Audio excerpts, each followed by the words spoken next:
Godzilla's knocked over here. Um,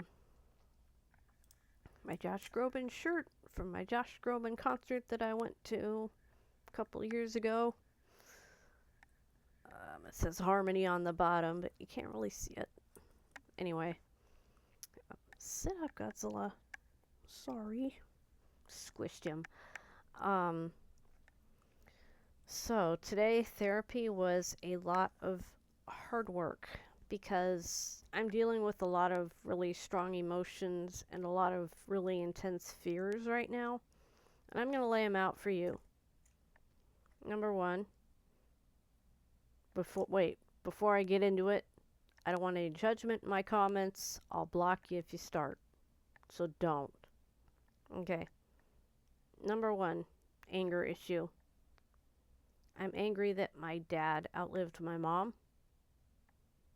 He'll get sick, circle the drain, and survive. But other people just get sick and die. Number two, I'm kind of angry at my mom for dying and leaving me stuck with him. Number three, I'm angry that I feel like I can't just move forward in life because I'm always tied to my fucking dad. Those are my three anger issues, and Laura validated them. She said they're very typical things to be angry about, and that when you're in pain, you try to find ways to justify why you're angry, and that it's part of the 5 stages of grief, and that I'm angry and I'm bargaining because I feel like if Dad had died last year, he and Mom could have been together now. But instead, she had a feeding tube placed. It's out now. It's been out a long time.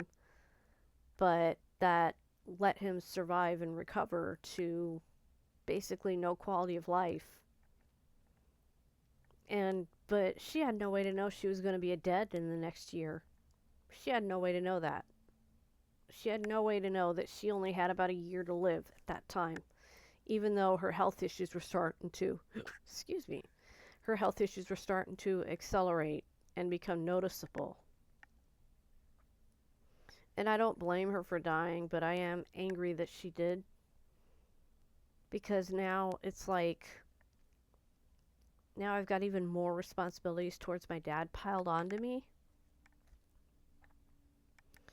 And so, number one fear, hypervigilance issue I'm having is that I am afraid that anything I do for my dad, whether it's feeding him, giving him meds, that I'm going to do something wrong that harms or kills him. And I don't want harm or death to come to him and have it be my fault. If a hospital screws up, that's not my fault. But if I screw up, it is my fault. And I am constantly afraid that somehow, in some way, I've put the wrong med in or the wrong dosage, and I'm triple checking everything I do. If I have to feed him food, excuse me, if I have to fork food into his mouth, which I don't have to do often, or spoon feed him something, I'll cut it into tiny little pieces. And he'll be like, why is this cut up so small? Just put a bunch on the fork and give it to me. And I'm like, I'm afraid I'll choke you. And he'll just give me that look like, you're not going to choke me. Just feed me the damn food. So,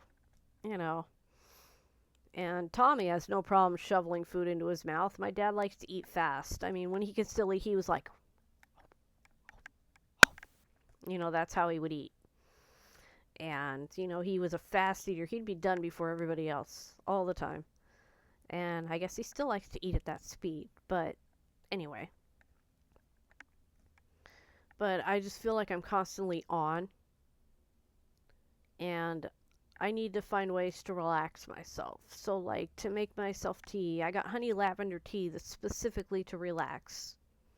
And it's not something that'll relax me to the point of being sleepy, but it'll just, make my muscles just go, which I need to do because I haven't been doing that. And I feel like the grief I feel to my mom is kind of on the shelf because I'm spending so much energy worrying about taking care of my dad correctly. And so this grief is coming out in other ways instead, and mostly it's anger at him. And you know, I don't know if it's justified anger, but I feel like it's not fair to him. And but a good thing came of, you know, the way he treats me in the form of Marcy, because last Friday, on the 20th, spring solstice, or spring equinox, excuse me, not solstice, equinox. Both days equal, day and night equal equinox. Durr. That was my brain fart for the day. Um, my dad was needling me about a small detail about something because he wanted to talk about the cookies my mom makes, or my mom used to make, I should say. I'm still struggling to talk about her in the past tense. He wanted to talk about exactly how many cookies she made. That number varied from year to year. She might have 11 dozen of something one year and 12 dozen of that one the next year. And I was telling him, just say you have enough to feed an army. That'll get the point across. And he was not accepting that answer. And we were going around and around, which that's the wrong thing to do. I should just walk away when I'm mad and frustrated and let him yell because he can't follow me. But Marcy walked in while he was doing that. And my voice was getting more and more shrill, I guess. You know, I don't know. I don't know that answer, Dad. I've told you 500 times I don't know. And Marcy walked in when she heard him bugging me.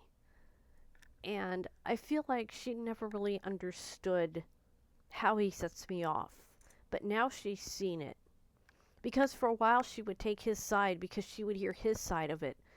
And then I would give my side of it. And she is someone who likes to see her own perspective of it.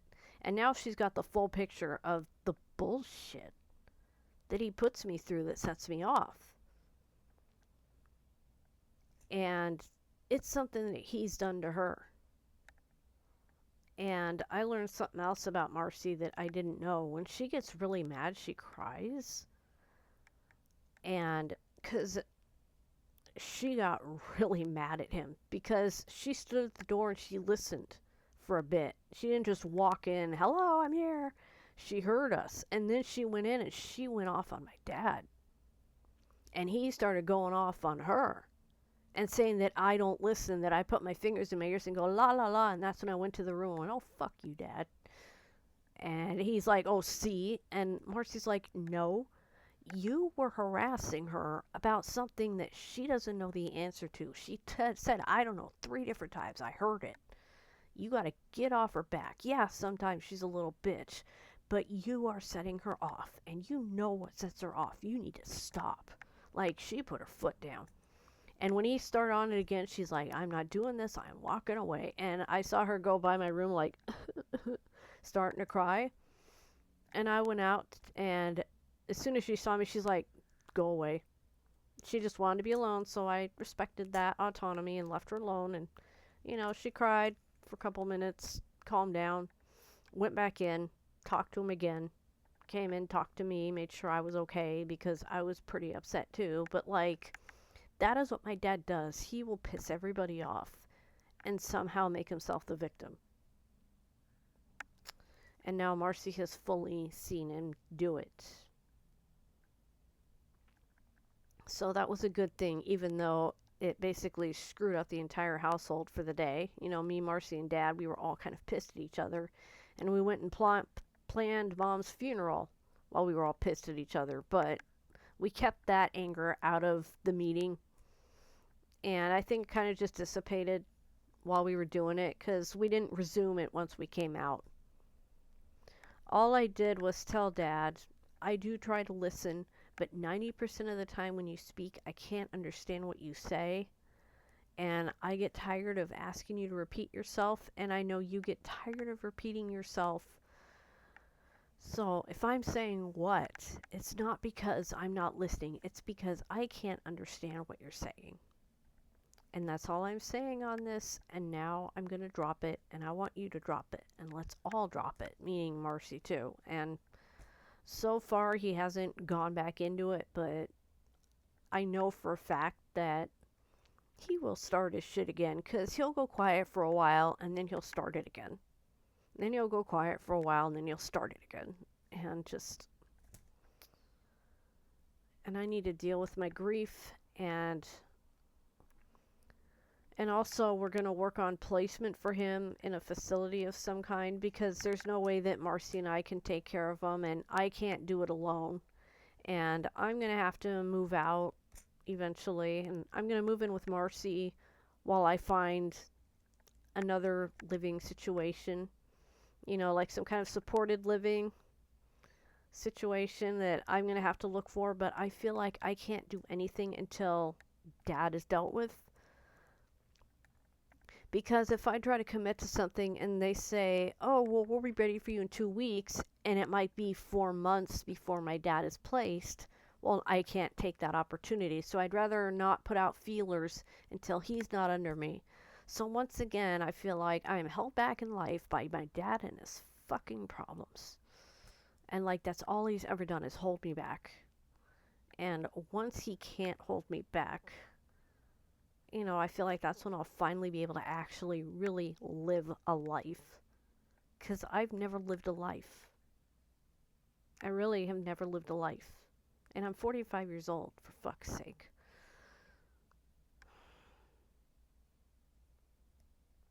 I miss my mom.